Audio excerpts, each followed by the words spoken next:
ಆತ್ಮೀಯ ಕನ್ನಡ ಪ್ಲಾನೆಟ್ ವೀಕ್ಷಕರಿಗೆ ಸ್ವಾಗತ. ಇವತ್ತು ನಾವು ಈ ಒಂದು ಕಾರ್ಯಕ್ರಮದಲ್ಲಿ ನಾಡಿನ ಹೆಸರಾಂತ ಭಾಷಾ ವಿಜ್ಞಾನಿಗಳು ಮತ್ತು ಚಿಂತಕರು DN ಶಂಕರ್ ಭಟ್ ಅವರ ಜೊತೆಗೆ ನಾವು ಈ ಸಂದರ್ಶನವನ್ನು ಇಟ್ಕೊಂಡಿದ್ದೀವಿ. ಇವತ್ತು ಭಾಳಷ್ಟು ವಿಚಾರಗಳನ್ನು ಮುಖ್ಯವಾಗಿ ಆ ಭಾಷೆಯ ಸಂಬಂಧಪಟ್ಟ ಹಾಗೆ, ಕನ್ನಡ ನುಡಿಯ ಸಂಬಂಧಪಟ್ಟ ಹಾಗೆ, ಕನ್ನಡ ಬರಹದ ಸಂಬಂಧಪಟ್ಟ ಹಾಗೆ ಅವರಿಂದ ನಾವು ಹಲವಾರು ವಿಷಯಗಳನ್ನು ತಿಳ್ಕೊಳ್ಳಿಕ್ಕಿದೆ. ಅವರು ನಾಡೋಜ ಪದವಿ ಪುರಸ್ಕೃತರು ಹಾಗೂ ಪಂಪ ಪ್ರಶಸ್ತಿಯನ್ನು ಕೂಡ ಪಡೆದಿರುವಂಥವ್ರು. ಅವರು ಹಲವಾರು ಪುಸ್ತಕಗಳನ್ನು ರಚಿಸಿದ್ದಾರೆ ಕನ್ನಡದಲ್ಲಿ ಮತ್ತು ಇಂಗ್ಲೀಷಲ್ಲಿ ಕೂಡ ಭಾಷೆಯ ಸಂಬಂಧಪಟ್ಟಂಗೆ. ಸೊ ಈ ಎಲ್ಲವುಗಳ ಬಗ್ಗೆ ತಿಳ್ಕೊಳ್ಳೋಣ. ಸರ್, ಈ ಕಾರ್ಯಕ್ರಮಕ್ಕೆ ನಿಮಗೆ ಸ್ವಾಗತ. ಸರ್, ಈಗ ನೀವು ಒಂದು 10 ವರ್ಷದ ಹಿಂದೆ ಪರಿಚಯ ಮಾಡಿಸಿರ್ತಕ್ಕಂಥ ಒಂದು ಪರಿಕಲ್ಪನೆ ಎಲ್ಲರ ಕನ್ನಡ ಅನ್ನುವ ಪರಿಕಲ್ಪನೆ. ಈ ಎಲ್ಲರ ಕನ್ನಡ ಪರಿಕಲ್ಪನೆ ನೀವು ಪರಿಚಯ ಮಾಡಿದ್ರಿ ಕನ್ನಡ ಒಂದು ಬೌದ್ಧಿಕ ಲೋಕಕ್ಕೆ. ಇದು ಏನು ನಿಜವಾಗಿಯೂ ಅದರ ಬಗ್ಗೆ ಒಂದಷ್ಟು ಗೊಂದಲಗಳು ರೀತಿಯಲ್ಲಿ ಅಭಿಪ್ರಾಯಗಳು ಬರ್ತಾ ಇದ್ದಾವೆ. ಎಲ್ಲರ ಕನ್ನಡ ಅಂದರೆ ಏನು, ಅದು ಯಾಕಾಗಬೇಕು, ಅದರ ಅಗತ್ಯತೆ ಏನು ಅನ್ನೋದ್ರ ಬಗ್ಗೆ ಹಂಚ್ಕೊಳ್ಳಿ ಸರ್. ಎಲ್ಲರ ಕನ್ನಡ ಅಂತೇಳಿ ಹೇಳಿದಕ್ಕೆ ಅದೇ ನಾನು ಮುಖ್ಯವಾಗಿ ಬರಹದಲ್ಲಿ ಯಾವ ಥರ ಕನ್ನಡ ಯಾವ ಥರ ಇರಬೇಕು ಅಂತ ಹೇಳೋದು ನನ್ನ ಮುಖ್ಯವಾದ ಇದು. ಬರಹದಲ್ಲಿ ಈಗ ಸಂಯುಕ್ತ ಕರ್ನಾಟಕ ಧಾರವಾಡ ಕಡೆಯಿಂದ ಬರುತ್ತೆ, ಬೆಂಗಳೂರು ಕಡೆಯಿಂದ ಪ್ರಜಾವಾಣಿ ಬರುತ್ತೆ, ಅನಂತರ ಉದಯ ಕರ್ನಾಟಕ ಮಣಿಪಾಲ ಉಡುಪಿ ಕಡೆಯಿಂದ ಬರುತ್ತೆ. ಆದರೆ ಈ ಎಲ್ಲ ಇದರಲ್ಲಿ ಕೂಡ ಒಂದೇ ಥರದ ಕನ್ನಡ. ಅಲ್ಲಿ ಮಾತಿನಲ್ಲಿ ವ್ಯತ್ಯಾಸ ಇದೆ. ಮಂಗಳೂರಿನ ಕಡೆ ಮಾತಾಡೋರು ಒಂಥರ ಇದೆ, ಮೈಸೂರು ಕಡೆ ಇನ್ನೊಂದು ಥರ ಇದೆ, ಅಥವಾ ಬೆಂಗಳೂರು ಕಡೆ ಅಥವಾ ಧಾರವಾಡ ಕಡೆ ಇನ್ನೊಂದಿದೆ. ಆದರೆ ಮಾತಿಗಿಂತ ಅವ್ರು ಬರೆಯುವ ಕ್ರಮ ಒಂದೇ ಇದೆ. ಅದೇ ರೀತಿಯಲ್ಲಿ ಟೆಕ್ಸ್ಟ್ ಬುಕ್ಗಳಲ್ಲಿ ಇದರಲ್ಲೆಲ್ಲ ಒಂದೇ ಥರದ ಕನ್ನಡ ಬರವಣಿಗೆಯಲ್ಲಿ ನಡೀತಾ ಇದೆ. ಅದು ಯಾವ ಥರ ಇರಬೇಕು ಅದರ ವಿಷಯದಲ್ಲಿ ನಾವು ಮುಖ್ಯವಾಗಿ ಮಾತಾಡೋಕ್ಕೆ ಬರೆಯೋಕ್ಕೆ ಹೊರಟಿದ್ದು. ಹಾಗಾಗಿ ಬರಹ ಕನ್ನಡದಲ್ಲಿ ಒಂದು ಮುಖ್ಯವಾದ ಸಮಸ್ಯೆ ಇದೆ. ಅದೇನು ಅಂತ ಹೇಳಿದರೆ, ಸಂಸ್ಕೃತ ಪದಗಳನ್ನು ಕನ್ನಡದಲ್ಲಿ ಬರೆಯುವಾಗ ಸಂಸ್ಕೃತದಲ್ಲಿ ಹೇಗೆ ಬರೀತಾರೋ ಅಥವಾ ಅದೇ ಥರ ಅಕ್ಷರಕ್ಕೆ ಅಕ್ಷರವಾಗಿ ಸಂಸ್ಕೃತ ಅಕ್ಷರಕ್ಕೆ ಬದಲಾಗಿ ಕನ್ನಡ ಅಕ್ಷರ ಬರೆಯುವಾಗ ಅದೇ ಥರ ಬರೀಬೇಕು ಅಂಥೇಳಿ ನಮ್ಮ ಒಂದು ಹೇರಿಕೆ ಇದೆ. ಅದು ಬೇಕಾಗಿಲ್ಲ ಅಂಥೇಳಿ ನನ್ನ ಅಭಿಪ್ರಾಯ. ನಾನು ಹೇಳೋ ಪ್ರಕಾರ ಸಂಸ್ಕೃತದಿಂದ ಎರವಲಾಗಿ ಬಂದ ಪದಗಳನ್ನೆಲ್ಲ ಕನ್ನಡದಲ್ಲಿ ನಾವು ಹೇಗೆ ಮಾತಾಡ್ತೇವೋ ಅದೇ ರೀತಿ ಬರಿಬೋದು ಅಂಥೇಳಿ. ಈಗ ಹೆಚ್ಚಿನವರು ಕೂಡ ಮಹಾಪ್ರಾಣ ಯಾರೂ ಬಳಸೋಲ್ಲ ಮಾತಿನಲ್ಲಿ. ಅಧಿಕಾರಿ ಎಂದು ಬರೀತಾರೆ, ಅಧಿಕಾರಿ ಎಂದು ಹೇಳ್ತೇವೆ. ಹಾಗೆ ಬೇರೆ ಹಲವು ಶಬ್ದಗಳು ಅದೇ ಥರ ಬರ್ತವೆ. ಹಾಗಿರುವಾಗ ನಾವು ಬರೆಯುವಾಗಲೂ ಕೂಡ ಅದೇ ಥರ ಬರಿಬೋದಲ್ವ ಅಂಥೇಳಿ ನನ್ನ ಅಭಿಪ್ರಾಯ. ಅದೇ ನಾನು ಕನ್ನಡ ಬರಹವನ್ನು ಸರಿಪಡಿಸೋಣ ಅಂಥೇಳಿ ಪುಸ್ತಕ ಬರೆದೆ. ಅದರಲ್ಲಿ ಬರಹವನ್ನು ಬರಹ ಯಾವ ಥರ ಇರಬೇಕು, ಮಾತಿಗೂ ಅದಕ್ಕೂ ಅಂದರೆ ಈ ಸ್ಟ್ಯಾಂಡರ್ಡ್ ಕನ್ನಡವನ್ನು ಮಾತನಾಡೋದನ್ನು ಯಾವ ರೀತಿ ಮಾತಾಡ್ತೇವೆ ಅಥವಾ ಪುಸ್ತಕದಲ್ಲಿ ಬಂದ ಪದಗಳನ್ನು ನಾವು ಯಾವ ಥರ ಓದ್ತೇವೆ, ಈ ಓದುವ ಕ್ರಮ ಇದೆಯಲ್ಲ ಅದು ಹೆಚ್ಚು ಕಡಿಮೆ ಎಲ್ಲ ಕಡೆಯಲ್ಲಿ ಒಂದೇ. ಅದು ಆ ಥರವೇ ಕನ್ನಡ ಬರಹವನ್ನು ಇರಬೇಕು ಅಂಥೇಳಿ. ಆದರೆ ಏನಾಗಿದೆ ಅಂಥೇಳಿದರೆ, ಬರಹದಲ್ಲಿ ಒಂದು 20 ಅಕ್ಷರ ಜಾಸ್ತಿ ಬಳಸ್ತೇವೆ, ಆದರೆ ಮಾತಿನಲ್ಲಿ ಬಳಸೋಲ್ಲ. ಹಾಗಿರುವಾಗ ಮಕ್ಕಳಿಗೆ ಅದನ್ನು ಕಲಿಯೋದು ಕಷ್ಟ ಆಗುತ್ತೆ. ಬಾಕಿದವರಿಗೂ ಕೂಡ ಅದನ್ನು ಬಳಸೋದು ಕಷ್ಟ ಆಗುತ್ತೆ. ಯಾಕಂದರೆ ಅತಿ ಹೆಚ್ಚು ಅಕ್ಷರ ತಪ್ಪು ನನಗೆ ಪ್ರಜಾವಾಣಿಯಲ್ಲಿ ಕೂಡ ನೋಡ್ತಾ ಇದ್ದೇನೆ. ದಿನ 2 ಕಡೆ 3 ಕಡೆ 4 ಕಡೆ ಇದು ತಪ್ಪಿದೆ. ಮಹಾಪ್ರಾಣ ಬರೀತಾರೆ, ಆದರೆ ಮಹಾಪ್ರಾಣ ಇಲ್ಲ. ಟೈಟಲ್ನಲ್ಲೇ ಮಹಾಪ್ರಾಣ ಇಲ್ಲ. ಆ ಥರ ತಪ್ಪುಗಳು ಬರ್ತವೆ. ಈ ತಪ್ಪುಗಳು ಕಾರಣ ಏನು ಅಂತ ಹೇಳಿದರೆ, ಮಾತಿನಲ್ಲಿ ಅಥವಾ ಓದಿನಲ್ಲಿ ಈ ವ್ಯತ್ಯಾಸಗಳಿಲ್ಲ, ಅದಕ್ಕೆ ಬರಹದಲ್ಲಿದೆ. ಹಾಗೆ ಅದನ್ನು ತೆಗೆದುಹಾಕೋಣ ಅಂಥೇಳಿ ನಮ್ಮದು ಐಡಿಯಾ. ಸರ್, ಈಗ ಇದು ನೀವು ಅಂದರೆ ನಮ್ಮ ಬರಹದಲ್ಲಿ ಇದು ಮಾಡಬೇಕು ಅಂತ ಹೇಳಿದ್ರಿ. ಈಗ ಆಲ್ರೆಡಿ ನಮ್ಮ 1ನೇ ಕ್ಲಾಸಿಂದ ಹೈಯರ್ ಎಜುಕೇಷನ್ವರೆಗೆ ಶಿಕ್ಷಣದಲ್ಲಿ ಈಗಾಗಲೇ ಮಹಾಪ್ರಾಣ ಇರುವಂಥ ಒಂದು ಟೆಕ್ಸ್ಟ್ ಬುಕ್ಗಳು ಇದ್ದಾವೆ, ಅದನ್ನೇ ಮಕ್ಕಳು ಕಲಿತಾ ಇದ್ದಾರೆ. ಸೊ ಇದನ್ನ ನೀವು ಶಿಕ್ಷಣದಲ್ಲೂ ಕೂಡ ಈ ಒಂದು ಬದಲಾವಣೆ ಆಗಬೇಕು ಅಂತ. ಹೌದು, ಅದು ನನ್ನ ಅಭಿಪ್ರಾಯ ಎಲ್ಲ ಕಡೆಯಲ್ಲಿಯೂ ಆಗಬೇಕು. ಈಗ ನೋಡಿ, ನಾನು ಉದಾಹರಣೆ ಕೊಡ್ತೇನೆ. ಅಮೆರಿಕದಲ್ಲಿ ಕನ್ನಡ ಮಕ್ಕಳಿಗೆ ಕನ್ನಡ ಕಲಿಸೋಣ ಅಂತ ಹೇಳೋಣ ಒಬ್ಬರು ಹೊರಟರು. ಫಸ್ಟಿಗೆ ಅವರು ಎಲ್ಲ 50 ಅಕ್ಷರಗಳನ್ನು ಕೂಡ ಕಲಿಸೋಕೆ ಹೊರಟರು. ದಿನ ಕಳೆದ ಹಾಗೆ ಶಾಲೆಯಲ್ಲಿ ಮಕ್ಕಳ ಸಂಖ್ಯೆ ಕಡಿಮೆ ಆಗ್ತಾ ಹೋಯಿತು. ಯಾಕೆಂದರೆ ಈ ಅಕ್ಷರ ಕಲಿಯೋದರಲ್ಲೇ ಅವರಿಗೆ ಬೋರ್ ಆಯಿತು. ಯಾಕೆಂದರೆ ಇಷ್ಟೆಲ್ಲ ಅಕ್ಷರಗಳನ್ನು ಕಲಿಬೇಕಲ್ಲ, ಅದು ಅವ್ರಿಗೆ ಬೋರ್ ಆಗಿ ಶುರುವಾಯಿತು. ಅನಂತರ ಅವರು ನನ್ನ ಪುಸ್ತಕ ನೋಡಿ ಅವೆಲ್ಲ ಚೇಂಜ್ ಮಾಡಿದರು. ಫಸ್ಟಿಗೆ ಎಷ್ಟು ಅವಶ್ಯ ಇದೆ ಅಷ್ಟು ಅಕ್ಷರಗಳು ಮಾತ್ರ ಕಲಿಸೋದು, ಬಾಕಿ ನಮ್ಮ ಅನಂತರ ಬೇಕಿದ್ರೆ ಕಲಿಸೋದು ಅಂತೇಳಿ. ಹಾಗೆ ಮಾಡಿದ್ರಿಂದ ಏನಾಯ್ತು ಅಂತಾರೆ, ಶುರುವಿನಿಂದಲೇ ಅವರಿಗೆ ಚಿಕ್ಕ ಚಿಕ್ಕ ಕಥೆಗಳು, ಕವನಗಳು ಇದನ್ನೆಲ್ಲ ಅವರಿಗೆ ಮಕ್ಕಳಿಗೆ ಓದುವಾಗ ಮಾಡೋಕ್ಕೆ ಸಾಧ್ಯ ಆಯಿತು. ಓಕೆ ಸರ್, ಈಗ ಒಂದು ವೇಳೆ ಆ ರೀತಿಯೆಲ್ಲ ಬದಲಾವಣೆ ತಂದು ನಾವು ಮಾಡಿದರೂ ಕೂಡ ಈಗಾಗಲೇ ನಮ್ಮಲ್ಲಿ ದೊಡ್ಡ ಸಾಹಿತ್ಯ ಅಥವಾ ಪುಸ್ತಕಗಳು, ಕಾದಂಬರಿಗಳು ಎಲ್ಲ ಕೂಡ ಮಹಾಪ್ರಾಣದ ಕನ್ನಡದಲ್ಲೇ ಇದೆ. ಸೊ ಅದು ಅವ್ರಿಗೆ ಓದಲಿಕ್ಕೆ ನಾಳೆ ತೊಂದರೆ ಆಗೋದಿಲ್ವ? ಏನು ತೊಂದರೆ ಆಗೋಲ್ಲ. ಯಾಕಂದರೆ ಮಹಾಪ್ರಾಣ ಇದನ್ನು ಬಿಟ್ಟು ಓದಿದ್ರೆ ಸರಿ. ಅದೇನು ಒಂದು ಕೆಲವೇ ದಿವಸದಲ್ಲಿ ಅದನ್ನು ನೀವು ಅಭ್ಯಾಸ ಮಾಡ್ಬೋದು. ಅಭ್ಯಾಸ ಈಗ ಫಸ್ಟಿಗೆ ನೀವು ಕನ್ನಡವನ್ನು ಈ ಹೊಸ ಕನ್ನಡ ಅಂತೇಳಿ ಬರೆದಿಲ್ಲ, ಅದಕ್ಕೆ ಹೆಸರು ಕೊಟ್ಟಿದ್ದೇನೆ. ಅದರಲ್ಲಿ ಓದೋಕ್ಕೆ ಅಭ್ಯಾಸ ಮಾಡಿದರೆ, ಬರೆಯೋಕ್ಕೆ ಅಭ್ಯಾಸ ಮಾಡಿದರೆ, ಆಮೇಲೆ ಈ ಹಳೆ ಥರದ ಕನ್ನಡವನ್ನು ಓದೋಕ್ಕೆ ಒಂದು ಗಂಟೆ 2 ಗಂಟೆ ನೀವು ಸ್ವಲ್ಪ ಪ್ರಯತ್ನ ಪಟ್ಟರೆ ಓದ್ಬೋದು. ಹಾಗೆ ಅದರಿಂದ ಏನು ತೊಂದರೆ ಆಗೋಲ್ಲ. ಸರಿ ಸರ್, ಈಗ ನೀವು ಈ ಬರಹಕ್ಕೆ ಹೊಸ ಕನ್ನಡ ಅಂತ ಹೇಳಿದ್ರಿ, ಆದರೆ ಎಲ್ಲರ ಕನ್ನಡ ಅಂತ ಯಾಕೆ? ಎಲ್ಲರ ಕನ್ನಡ ಅಂತ ನಾನು ಮೊದಲು ಮಾಡಿದ್ದು ಯಾಕೆಂದರೆ ಎಲ್ಲ ಕನ್ನಡಿಗರಿಗೂ ಕೂಡ ಶಾಲೆಯಲ್ಲಿ, ಅನಂತರ ಈ ಥರ ಇದರಲ್ಲಿ ಓದುವ ಕೆಲಸವನ್ನೆಲ್ಲ ಈ ಕನ್ನಡದಲ್ಲಿ ಮಾಡ್ತಾರೆ. ಒಂದೇ ಥರದ ಕನ್ನಡದಲ್ಲಿ ಮಾಡ್ತಾರೆ. ಅಲ್ಲಿ ಮಹಾಪ್ರಾಣ ಇಲ್ಲ, ಅಲ್ಲಿ ಶಕಾರ ಇಲ್ಲ, ವಿಶೇಷ ಅಂತ ಬರೀತಾರೆ, ಆದರೆ ವಿಶೇಷ ಅಂತ ಓದ್ತಾರೆ. ಶಾ ಅಂತ ಓದೋಕ್ಕೆ ಯಾರಿಗೂ ಬರೋಲ್ಲ. ಹಾಗೆ ಈ ಎಲ್ಲ ಅಕ್ಷರಗಳು ಋಕಾರ ಅಂತಿದೆ, ರು ಅಂತ ಹೇಳುತ್ತೇವೆ, ಅದೇ ರೀ ಅಂತ ಓದ್ತೇವೆ. ಹಾಗಿರುವಾಗ ನಾವು ಓದುವ ಕನ್ನಡ ಅದೇ ಎಲ್ಲರ ಕನ್ನಡ ನನ್ನ ಅಭಿಪ್ರಾಯ ಪ್ರಕಾರ. ಓದುವ ಕನ್ನಡವೇ ಎಲ್ಲರ ಕನ್ನಡ. ಮಾತಿನ ಕನ್ನಡ ಬೇರೆ. ಯಾಕಂದರೆ ಈಗ ಮನೆಯಲ್ಲಿ ಮಾತಾಡುವಾಗ ನಾವು ಹವ್ಯಕ ಮಾತಾಡ್ತೇವೆ, ಹಾಗೆ ಇನ್ನೊಂದು ಮಾತಾಡ್ತಾರೆ. ಅದರಲ್ಲೆಲ್ಲ ವ್ಯತ್ಯಾಸ ಇದೆ. ಧಾರವಾಡ ಕನ್ನಡ ಬೇರೆ ಇದೆ, ಮೈಸೂರು ಕನ್ನಡ ಬೇರೆ ಇದೆ. ಹಾಗೆ ಒಂದೊಂದು ಕಡೆಯಲ್ಲಿ ಒಂದೊಂದು ಥರದ ಕನ್ನಡ ಇದೆ. ಅದನ್ನು ನಾವು ಮುಟ್ಟೋಕ್ಕೆ ಸಾಧ್ಯ ಇಲ್ಲ, ಯಾಕೆಂದರೆ ಅದು ನಮ್ಮ ಕೈಲಿ ಇಲ್ಲ. ಅದು ಜನ ಅದರಷ್ಟಕ್ಕೆ ಚೇಂಜ್ ಆಗ್ತಾ ಇರುತ್ತೆ ಅಲ್ವಾ. ಅದನ್ನು ನಮಗೆ ಚೇಂಜ್ ಮಾಡೋಕ್ಕೆ ಸಾಧ್ಯ ಇಲ್ಲ. ಹಾಗಾಗಿ ನಾನು ಆ ವಿಷಯದಲ್ಲಿ ಏನೂ ಹೇಳಿಲ್ಲ. ಮಾತಿನ ಕನ್ನಡ ಚೇಂಜ್ ಆಗಬೇಕು ಅಂತೇಳಿ ನಾನು ಎಲ್ಲಿಯೂ ಹೇಳಿಲ್ಲ. ನಾನು ಹೇಳಿದ್ದು ಬರಹದ ಕನ್ನಡ, ಬರಹವನ್ನು ಓದುವ. ಯಾವ ಥರ ಓದ್ತೀರೋ ನೀವು, ಹೆಚ್ಚಿನವರು ಯಾವ ಥರ ಓದ್ತಾರೋ ಅದು ಎಲ್ಲರ ಕನ್ನಡ. ಆ ಥರವೇ ಬರೆಯೋದು ಗುರಿ ಇರಬೇಕು. ಅದರಲ್ಲೂ ನಾವು ಬರೆಯೋದು ಒಂಥರ, ಓದೋದು ಇನ್ನೊಂದು ಥರ ಆಗಿದೆ. ಈ ವ್ಯತ್ಯಾಸ ಅನಾವಶ್ಯಕ. ಹೇಗೆ ಓದ್ತೀರೋ ಹಾಗೆ ಬರೆದರೆ ಸಾಕು ಅಂತ ಅದನ್ನು. ಓಕೆ ಸರ್, ಈಗ ಮಾತಿನ ಕನ್ನಡ ಬಗ್ಗೆ ನಿಮ್ಮ ನಿಲುವು ಭಾಳ ಸ್ಪಷ್ಟವಾಗಿದೆ. ಈಗ ಓದು ಮತ್ತು ನಮ್ಮ ಶಿಕ್ಷಣದ ಕನ್ನಡದಲ್ಲಿ ಅಥವಾ ಸಾಹಿತ್ಯದಲ್ಲಿ ಬಂದಾಗ ಈಗ ಸಂಸ್ಕೃತ ಪದಗಳನ್ನು ಜಾಸ್ತಿ ನೋಡ್ತೀವಿ. ಹಾಗೆಯೇ ಇತ್ತೀಚಿನ ಸಾಹಿತ್ಯದಲ್ಲಿ ಬಂದ ಇಂಗ್ಲೀಷ್ ಪದಗಳು ಕೂಡ ಬರ್ತಾ ಇದ್ದಾವೆ. ಈ ಹಿಂದೆ ಬೇರೆ ಪಾರ್ಸಿ ಇದೆಲ್ಲ. ಈಗ ನೀವು ಬಹಳ ಕಟ್ಟುನಿಟ್ಟಾಗಿ ನೀವು ಹೊಸ ಒಂದು ಬರಹ ಏನು ನಿಮ್ಮ ಬರವಣಿಗೆಯಲ್ಲಿ ಸಂಸ್ಕೃತ ಪದಗಳನ್ನು ಬಿಟ್ಟು ಬರೀ ಒಂದು ಹೊಸ ಬಗೆಯನ್ನು ಪರಿಚಯ ಮಾಡಿ. ಬಿಟ್ಟು ಬರೆಯೋದಲ್ಲ, ಸಂಸ್ಕೃತ ಪದಗಳನ್ನು ಆ ಥರ ಅಧಿಕಾರಿ ಅಂತ ಬರೆಯುವ ನಿಮ್ಮ ಪ್ರಾಣ ಯೂಸ್ ಮಾಡಬೇಡಿ, ಅಧಿಕಾರಿ ಹಾಗೆ ಬರೀರಿ. ಈಗ ನೀವು ಮುಖ್ಯವಾಗಿ ಕನ್ನಡ ಇಂಗ್ಲಿಷ್ ಪದಗಳಿಗೆ ಕನ್ನಡದೇ ಪದಗಳು ಮತ್ತು ಸಂಸ್ಕೃತ ಪದಗಳಿಗೆ ಕನ್ನಡದೇ ಪದಗಳು ಅಂತ ನಿಘಂಟುಗಳನ್ನು ಕೂಡ ನೀವೇ ಬರೆದಿದ್ದೀರಾ ಸರ್.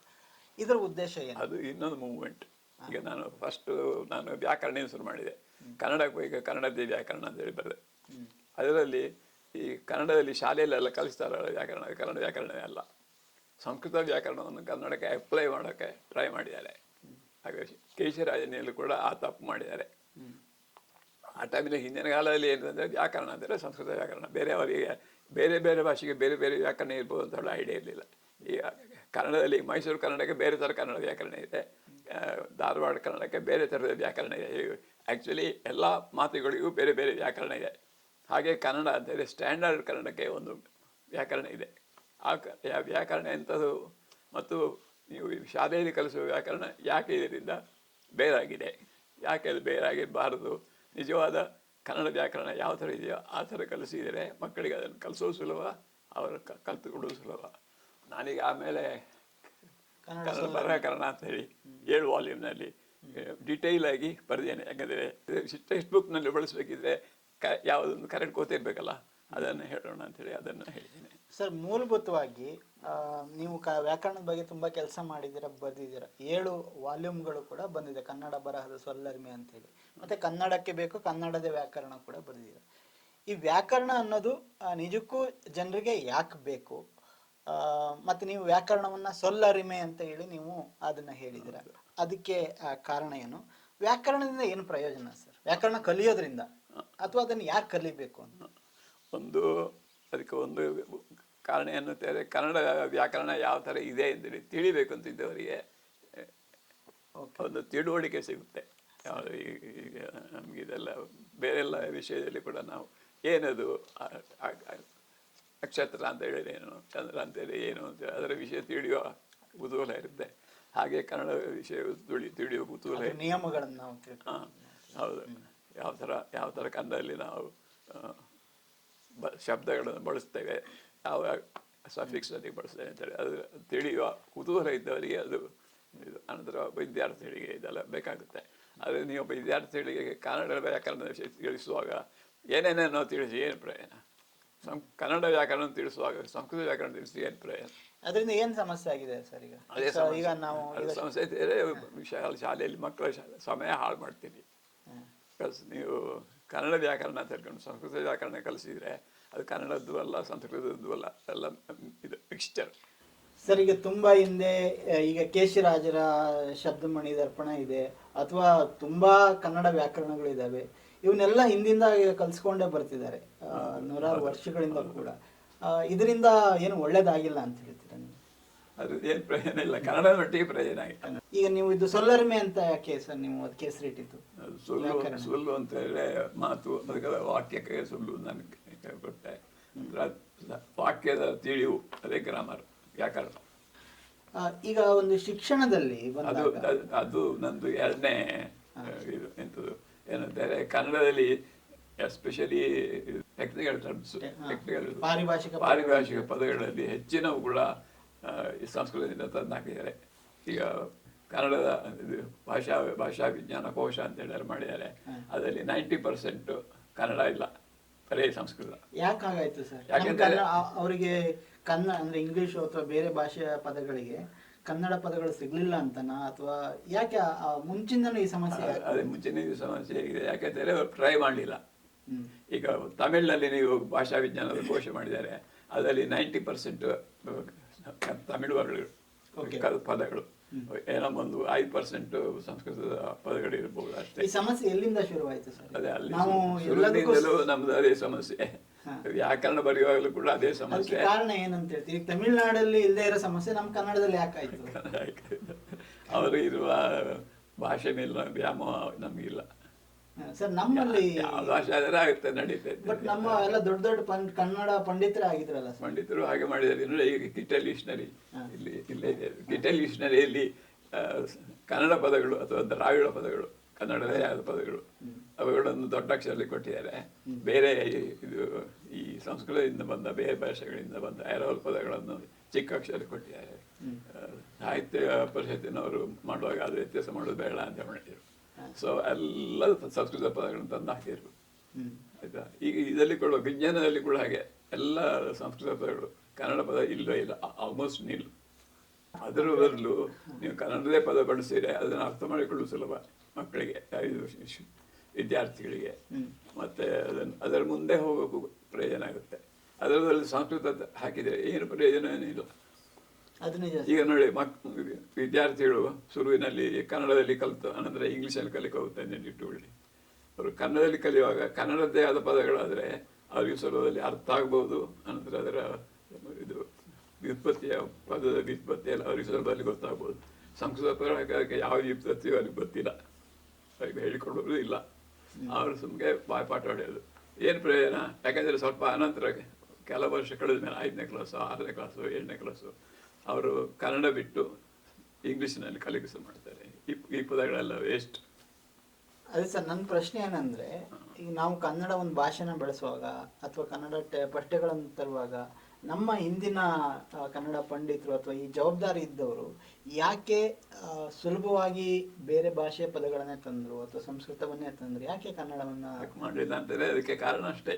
ಏನು ಅವರಿಗೆ ಅಂತ ಕನ್ನಡ ಈಗ ಸಂಸ್ಕೃತದ ಬದಲು ಕನ್ನಡ ಆಗಬೇಕು ಅಂತ ಹೇಳೋ ಐಡಿಯಾ ಇರಲಿಲ್ಲ, ಐಡಿಯಾನೇ ಇರಲಿಲ್ಲ. ಕೆಲವರು ಶುರು ಮಾಡಿದ್ರು, ಆಂಡಯ್ಯ ಫಾರ್ ಎಕ್ಸಾಂಪಲ್ ಶುರು ಮಾಡಿದರು, ಅದರ ಅನಂತರದವರು ಅದನ್ನು ಫಾಲೋ ಮಾಡಿಲ್ಲ.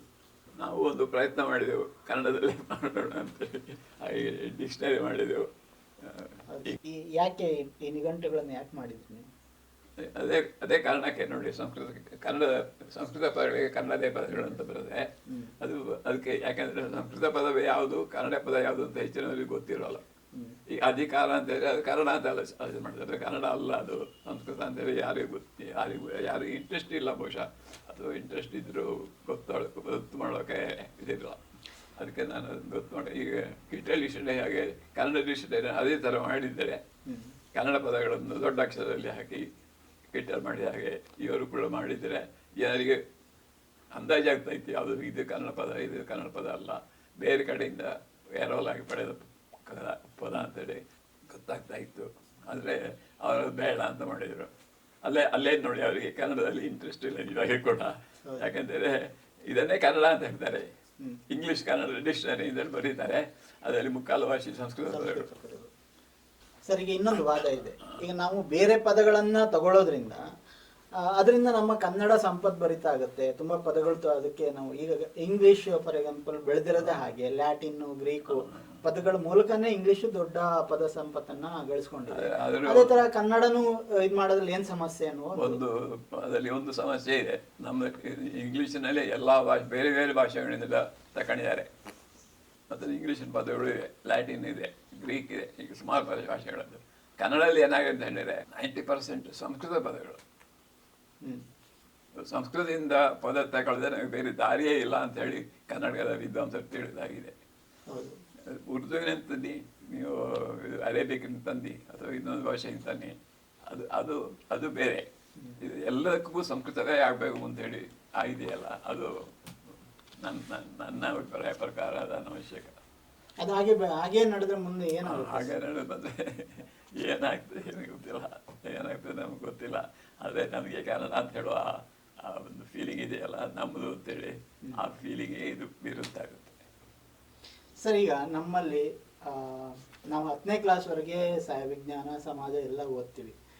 PUC ನಂತರದಲ್ಲಿ ಅಥವಾ ಹೈಯರ್ ಎಜುಕೇಷನಲ್ಲಿ ಈಗ ಮೆಡಿಕಲ್ಲು ಅಥವಾ ಇಂಜಿನಿಯರಿಂಗ್ ಅಂತ ಬಂದಾಗ ಇದುವರೆಗೂ ಸಮರ್ಪಕವಾಗಿ ಕನ್ನಡದ ಪಠ್ಯಗಳನ್ನು ಅಥವಾ ಕನ್ನಡದಲ್ಲಿ ಕಲಿಸ್ಲಿಕ್ಕೆ ಒಂದು ಏರ್ಪಾಡನ್ನು ನಾವು ಮಾಡ್ಕೊಳಕ್ಕಾಗಿಲ್ಲ, ಅಥವಾ ಅದಕ್ಕೆ ಬೇಕಾದಂಥ ಪೂರಕವಾದಂಥ ಕನ್ನಡ ಭಾಷೆ ಪದಗಳು ಕೂಡ ನಮ್ಗೆ ಇಲ್ಲ ಅಂತ ಅನ್ಸುತ್ತೆ. ಸಮಾಜದ ಇದೇ ಹಾಗಾಗಿದೆ, ಆ ಸಮಾಜವೇ ಅದಕ್ಕೆ ಫೋರ್ಸ್ ಮಾಡಿ ಬರೋ ಹಾಗೆ ಮಾಡಬೇಕು.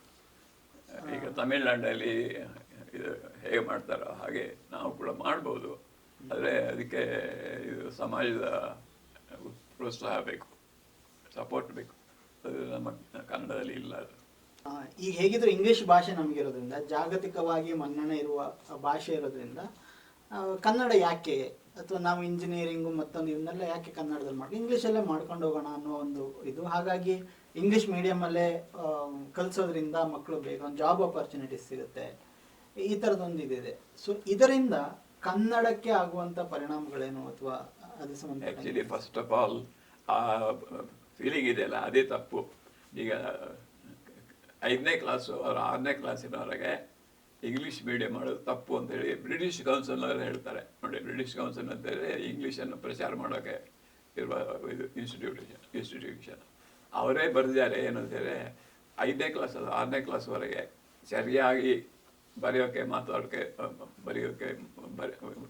ಅಭ್ಯಾಸ ಆಗೋವರೆಗೆ ಇಂಗ್ಲೀಷ್ ಮೀಡಿಯಂ ಯೂಸ್ ಮಾಡಬಾರ್ದು ಅಂತೇಳಿ ಅವರು ಇದು ಮಾಡಿದ್ದಾರೆ. ಹಾಗೆ ಅವರ ಸಪೋರ್ಟ್ ಇಲ್ಲ ಇದಕ್ಕೆ. ಆದರೆ ಇವರು ಕನ್ನಡದಲ್ಲಿ ಏನಾಗಿದೆ ಅಂತ ಹೇಳಿದರೆ, ಹಣ ಮಾಡೋಕ್ಕೆ ಇಂಗ್ಲೀಷ್ ಮೀಡಿಯಂ ಹಾಕಿದ್ದಾರೆ, ಶಾಲೆ ಮಾಡಿದರೆ ನಿಮಗೆಲ್ಲ ವಿದ್ಯಾರ್ಥಿಗಳು ಹೋಗ್ತಾರೆ. ಕನ್ನಡ ಮೀಡಿಯಂ ಮಾಡಿ ಯಾರು ಬರೋಲ್ಲ, ಹಾಗೆ ಕನ್ನಡ ಮೀಡಿಯಂ ಇದ್ದವರೆಲ್ಲ ಇದ್ದಾರೆ. ಅದಕ್ಕೆ ನಾನು ಹೇಳಿದ್ದು, ಸಮಾಜದ ಪ್ರೋತ್ಸಾಹ ಇದ್ದರೆ ಆಟೋಮೆಟಿಕ್ಕಾಗಿ ಶಾಲೆಗಳು ಬರ್ತವೆ. ಈಗ ಗೌರ್ಮೆಂಟ್ ಆದರೂ ಮಾಡಿದರೆ ಆಗ್ಬೋದು. ಗೌರ್ಮೆಂಟ್ನಲ್ಲಿ ಶಾಲೆಗಳೆಲ್ಲ ಸ್ಥಿತಿ ಹೇಗಿದೆ ಅಂತ ಗೊತ್ತಲ್ಲ. ಎಲಿಮೆಂಟ್ರಿ ಶಾಲೆಗಳೆಲ್ಲ ಯಾವ ಥರ ಇಟ್ಕೊಂಡಿದ್ದಾರೆ. ಬೇರೆ ಈ ಗೌರ್ಮೆಂಟ್ನ ಆಫೀಸರ್ಸು ಅವರು ಕೂಡ ಇಂಗ್ಲೀಷ್ ಮೀಡಿಯಮನ್ನೇ ಪ್ರೋತ್ಸಾಹಿಸ್ತಾರೆ. ಯಾಕೆಂದರೆ ಹಣ ಮಾಡಲಿ. ಹಣ ಮಾಡೋದು ಒಂದು ಸರ್. ಇನ್ನೊಂದು, ಈಗ ನಾವು ಉದಾಹರಣೆಗೆ ಸ್ವಲ್ಪ ಒಳ್ಳೆ ಹುದ್ದೆ ಬೇಕು ಅಂತ ಹೇಳಿದ್ರೆ, ಈಗ ನಮ್ಮಲ್ಲಿ ಖಾಸಗಿ ಕ್ಷೇತ್ರದಲ್ಲಿ ಹೆಚ್ಚು ಅಪಾರ್ಚುನಿಟಿಗಳಿರೋದು, ಮಲ್ಟಿನ್ಯಾಷನಲ್ ಕಂಪನಿಗಳಲ್ಲಿ ನೌಕರಿಗಳು ಇರುವಂಥದ್ದು, ಈಗ ಹೊಸ ಉದ್ಯೋಗಗಳು ಬರ್ತದೆ, ಸರ್ಕಾರಿ ನೌಕರಿ ಕಡಿಮೆ.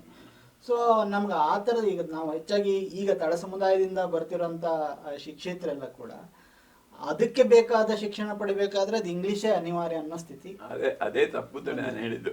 ಈಗ 5ನೇ ಕ್ಲಾಸು 6ನೇ ಕ್ಲಾಸ್ ಅವರೆಗೆ ಅಂತ ಹೇಳಿದ್ರೆ ಮಕ್ಕಳಿಗೆ ಒಂದು ಚೆನ್ನಾಗಿ ಬರೆಯೋಕ್ಕೆ ಮಾತಾಡೋಕ್ಕೆ ಸಾಧ್ಯ, ಓದೋಕ್ಕೆ ಬರೆಯೋಕ್ಕೆ ಸಾಧ್ಯ ಆಗುವಲ್ಲಿವರೆಗೆ ಈ ಕನ್ನಡ ಅವರ ಸ್ವಂತ ಭಾಷೆಯ ಮಾತೃಭಾಷೆಯಲ್ಲಿ ಅಥವಾ ಹತ್ತಿರದ ಭಾಷೆಯಲ್ಲಿ ಚೆನ್ನಾಗಿ ಗೊತ್ತಿರೋ ಭಾಷೆಯಲ್ಲಿ ಅವರು ಕಲಿಬೇಕು ಅಂತ.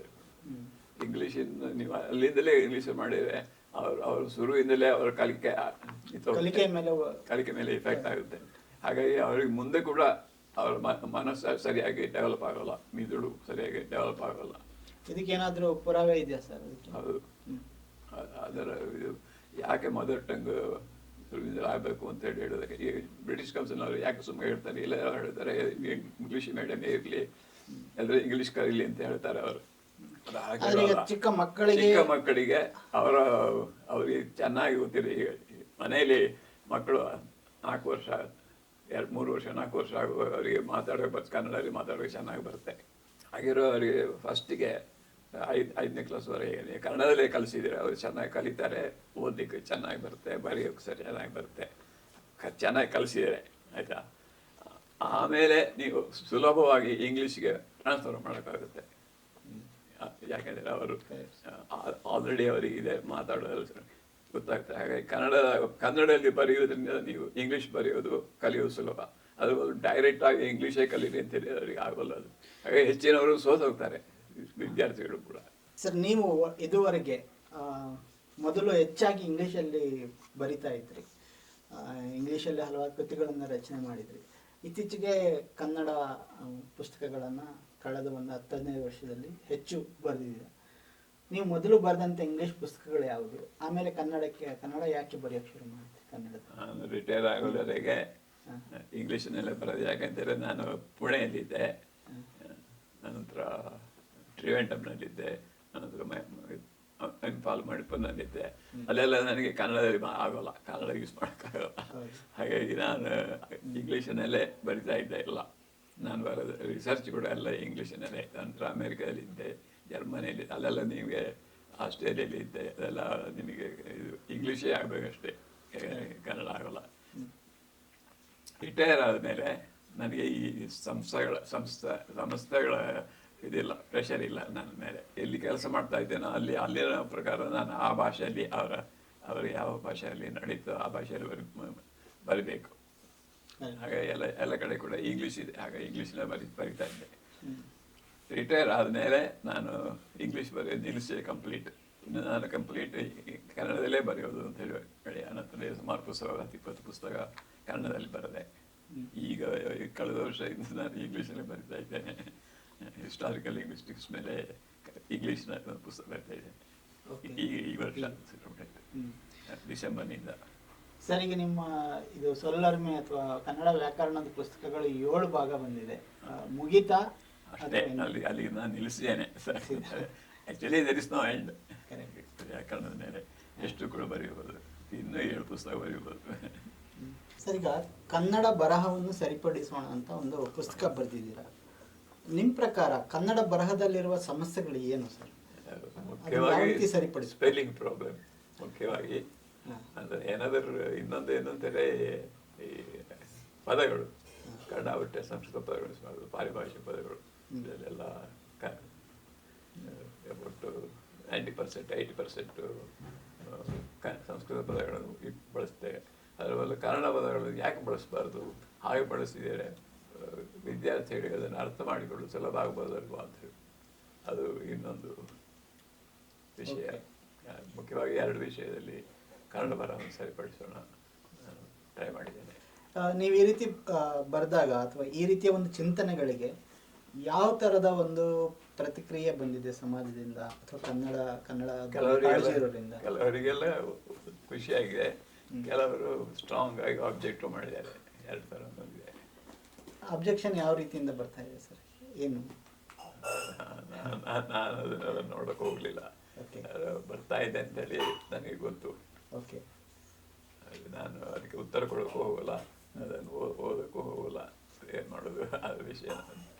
ಈಗ ಹೊನಲು ಅಂತ ಕೆಲವು ಜಾಲತಾಣಗಳಲ್ಲಿ ಈ ನಿಮ್ಮ ಒಂದು ಏನು ಚಿಂತನೆಗಳಿದೆ ಅದರ ಪ್ರಕಾರ ಒಂದು ಪ್ರಯೋಗಗಳನ್ನು ಮಾಡ್ತಾ ಇದ್ದಾರೆ. ಇನ್ಫ್ಯಾಕ್ಟ್ ಈಗ ಫೇಸ್ಬುಕ್ ಅಂತ ಮಾಧ್ಯಮದಲ್ಲಿ ನಾವು ಕೂಡ ಅದನ್ನ ಪ್ರಯತ್ನ ಪಡ್ತಾ ಇದ್ದೀವಿ. ಅಂದರೆ ಮಹಾಪ್ರಾಣಗಳು ಇಲ್ದೇನೆ ಬರೆಯುವಂಥದ್ದು ಕೆಲವರು ಅದನ್ನ. ಆದರೆ ದೊಡ್ಡ ಮಟ್ಟದಲ್ಲಿ ಅದನ್ನು ಫಾಲೋ ಮಾಡುವಂಥ ಒಂದು ಪರಿಸ್ಥಿತಿ ಇನ್ನಿಲ್ಲ. ಯಾಕಂದರೆ ತುಂಬ ಪ್ರಾಕ್ಟಿಕಲ್ ಸಮಸ್ಯೆಗಳನ್ನು ಬೇರೆ ಬೇರೆಯವರು ತಗೊಂಡ್ಬರ್ತಾರೆ. ಪ್ರಾಕ್ಟಿಕಲ್ ಸಮಸ್ಯೆ ಏನಿಲ್ಲ, ನಾನು ಹೇಳೋದಾದ್ರೆ ಏನಿಲ್ಲ. ಯಾಕಂದರೆ ನಾನೀಗ ಹೇಳಿದೆ ಅಲ್ಲ, ಅರ್ಧ ಗಂಟೆ 1 ಗಂಟೆಯಲ್ಲಿ ಈ ಮಹಾಪುರಾಣಗಳನ್ನು ಒಂದು ವಿಷಯ ಕೇಳಿದ್ದೇನೆ. ಕನ್ನಡದಲ್ಲಿ ಇದರಲ್ಲಿ ರಳ ಕೂಡ ಇದರಲ್ಲಿ ಇದೆಯಲ್ಲ ಅಕ್ಷರ ಹಳೆಗನ್ನಡದಲ್ಲಿ. ಅದು ಹಳೆಗನ್ನಡ ಓದೋವರಿಗೆ ಏನಾದ್ರು ತೊಂದರೆ ಆಗುತ್ತಾ ಅದರಿಂದಾಗಿ? ಹಾಗಾಗಿ ಅದೇ ಥರ ಇದು ಕೂಡ ಮಹಾಪುರಾಣ ಹಾಕದೇ ಇದ್ದರೆ ಏನು ತೊಂದರೆ ಆಗೋಲ್ಲ. ಈಗ ನಾನು ಸುಮಾರು ಪುಸ್ತಕ ನಾನು ಮಹಾಪುರಾಣ ಇಲ್ಲದೆ ಬರೆದೇನೆ. ಅದು ಯಾರು ಕೂಡ ನಿಮಗೆ ಓದೋಕೆ ಕಷ್ಟ ಆಗುತ್ತೆ ಅಂತ ಹೇಳಲಿಲ್ಲ. ಬರೆಯುವಾಗ ಪ್ರಾಬ್ಲಮ್ ಆಗುತ್ತೆ. ಯಾಕಂದರೆ ಮಹಾಪ್ರಾಣ ಇಲ್ಲದಲ್ಲಿ ನೀವು ಇಲ್ಲದೆ ಬರಿಬೇಕು, ಅದು ಸ್ವಲ್ಪ ಕಷ್ಟ ಆಗುತ್ತೆ ಶುರುವಿನಲ್ಲಿ. ಪ್ರಾಕ್ಟಿಕಲ್ ಪ್ರಾಬ್ಲಮ್ ಹೆಂಗೆ ಅಂದರೆ, ಈಗ ನಾವು ಬರಿತಾ ಇದ್ದಾಗ ತುಂಬಾ ಜನ ಬರ್ತಾರೆ, ನೀವು ಸ್ಪೆಲ್ಲಿಂಗ್ ಮಿಸ್ಟೇಕ್ ಮಾಡ್ತಿದ್ದೀರಿ ಅಂತ ಹೇಳಿ. ನನಗೆ ಕೂಡ ಕನ್ನಡ ಬರೋ ಸರಿಪಡಿಸೋದು ಯಾರು ಧಾರವಾಡ ಕಡೆಯಿಂದ ಒಬ್ರು ರಿವ್ಯೂ ಮಾಡಿದ್ದಾರೆ.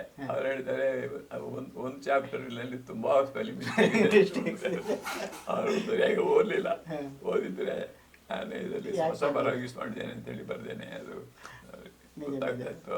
ಅವರು ಮತ್ತೆ ಕೆಲವರು ಯಾಕೆ ಹಿಂಜರಿತಾರೆ ಅಂದ್ರೆ, ಎಕ್ಸಾಂಪಲ್ ಎಸ್ಪೆಷಲಿ ಟೀಚರ್ಗಳು ಸರ್, ಈಗ ಅವ್ರು ಕಲಿಸುವಾಗ ಈ ರೀತಿ ಕಲ್ಸಕ್ಕಾಗಲ್ಲ. ಯಾಕಂದ್ರೆ ಮಕ್ಕಳಿಗೆ ಹಂಗೆ ಕಲ್ಸಿದ್ರು ಅಂತ ಹೇಳಿದ್ರೆ ಮಕ್ಕಳಿಗೆ ಪರೀಕ್ಷೆಗಳಲ್ಲಿ ಅಂಕಗಳು ಕಡಿಮೆ. ಅದಕ್ಕೆ ಗವರ್ಮೆಂಟ್ ಇಂದಲೇ ಬರಬೇಕು.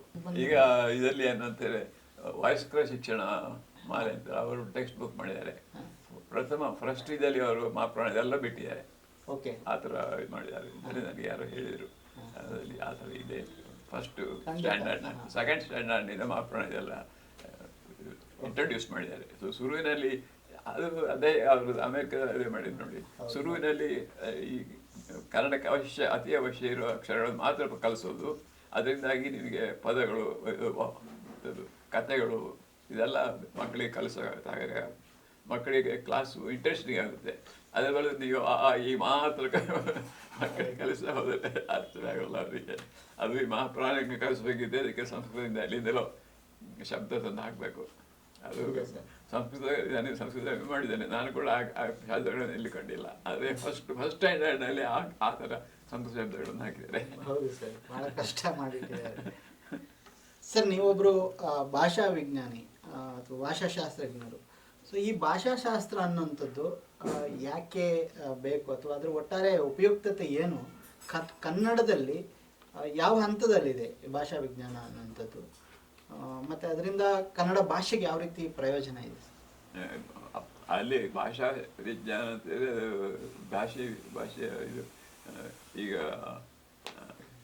ಕಣ್ಣಿನ ವಿಷಯ ನೀವು ಡಿಟೇಲ್ ಆಗಿ ಎಲ್ಲ ಕಲ್ತು ಏನು ಪ್ರಯೋಜನ ಅಂತೇಳಿ, ಕಣ್ಣಲ್ಲಿ ನೋವು ಯಾರಿಗಾರು ಬಂದರೆ ಅವರಿಗೆ ಸರಿ ಮಾಡಬೇಕಿದ್ರೆ ಅದರ ಕಣ್ಣಿನ ವಿಷಯ ತಿಳಿದವರಾಗಬೇಕು, ಡಾಕ್ಟರ್ ಆಗಬೇಕು. ಅದೇ ಥರ ಆದರೆ ಭಾಷೆಯಲ್ಲಿ ಈ ಥರ ಪ್ರಾಬ್ಲಮ್ ಬರೋಲ್ಲ. ಆದರೆ ಇಲ್ಲಿ ಪ್ರಾಬ್ಲಮ್ ಏನಂದರೆ, ಈಗ ಸ್ಪೆಲ್ಲಿಂಗ್ ಪ್ರಾಬ್ಲಮ್, ಕನ್ನಡದಲ್ಲಿ ಸ್ಪೆಲ್ಲಿಂಗ್ ಪ್ರಾಬ್ಲಮ್ ಇದೆ. ಏನು ಅಂತೇಳಿ ಸಂಸ್ಕೃತ ಪದಗಳನ್ನು ಸಂಸ್ಕೃತದಲ್ಲಿ ಇದ್ದಾಗೆ ಬರೀಬೇಕು ಅಂತೇಳಿ ನಾವೊಂದು ರೂಲ್ಸ್ ಮಾಡ್ಕೊಂಡಿದ್ದೇವೆ. ಅದು ನಿಜವಾಗಿ ಕನ್ನಡಕ್ಕೆ ಅನಾವಶ್ಯಕ. ಇಂಗ್ಲೀಷ್ ಪದಗಳನ್ನು ನಾವು ಇಂಗ್ಲೀಷಲ್ಲಿ ಇದ್ದಾಗ ಬರೆಯೋಲ್ಲ, ಅಥವಾ ಆ ಉಚ್ಚಾರಣೆ ಇದ್ದ ಹಾಗೆ ನಾವು ಬರೆಯೋಲ್ಲ, ಉಚ್ಚಾರಿಸುವಾಗ ಕೂಡ ಬರೆಯೋಲ್ಲ. ಹಾಗೆ ಬೇರೆ ಭಾಷೆಗಳಿಂದ ಉರ್ದು ಅಥವಾ ಬೇರೆ ಗಣಿತಂಥದ್ದು ಕೂಡ ಏನು ಅದೇ ಥರ ಮಾಡಲ್ಲ.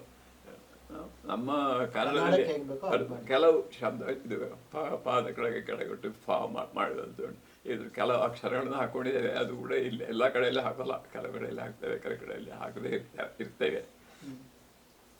ಆಫೀಸ್ ಅಂತ ಹೇಳಿ ಪಾದ ಕೆಳಗೆ ಎರಡು ಡಾಟ್ ಹಾಕೋದು ಎದುರಿಗೆ ಆಗಲ್ಲ ಅದು ಮಾಡೋಕ್ಕೆ, ಯಾಕಂದರೆ ಅಕ್ಷರ ಇಲ್ಲ, ಸ್ಪೆಷಲ್ ಅಕ್ಷರ ಬೇಕಾಗ್ತದೆ ಅದಕ್ಕೆ. ಹಾಗಾಗಿ ಆ್ಯಕ್ಚುಲಿ ಅದರಿಂದ ನಿಮಗೇನು ತೊಂದರೆ ಆಗೋಲ್ಲ, ಆ ರೂಲ್ಸನ್ನು ತೆಗೆದುಹಾಕಿದ್ದೀವಿ. ಓಕೆ. ಸೊ ಕನ್ನಡಕ್ಕೆ ಮತ್ತೆ ಭಾಷಾ ವಿಜ್ಞಾನದಿಂದ ಅದೇ ಈ ಥರ ನೋಡಿ, ಈಗ ಸ್ಪೆಲ್ಲಿಂಗ್ ಪ್ರಾಬ್ಲಮ್ ಅದನ್ನು ಹೇಗೆ ಸಾಲ್ವ್ ಮಾಡೋದು ಅಂತ ಹೇಳೋದಕ್ಕೆ ಭಾಷಾ ವಿಜ್ಞಾನ ತಿಳಿದಿದ್ದರೆ ಒಳ್ಳೆಯದು. ಹಾಗೆ ಬೇರೆ ವಿಷಯದಲ್ಲಿ ಕೂಡ ಹಾಗೆ ಇದರಲ್ಲಿ ಕಲಿಸುವವರಿಗೆ ಕೂಡ, ಕನ್ನಡ ಕಲಿಸುವವರಿಗೆ ಕನ್ನಡ ವ್ಯಾಕರಣ ಚೆನ್ನಾಗಿ ಓದಿದ್ದರೆ ಒಳ್ಳೆಯದು. ನಂತರ ಭಾಷಾ ವಿಜ್ಞಾನ ಕೂಡ ಅವರಿಗೆ ಪ್ರಯೋಜನಕ್ಕೆ ಬರ್ಬೋದು.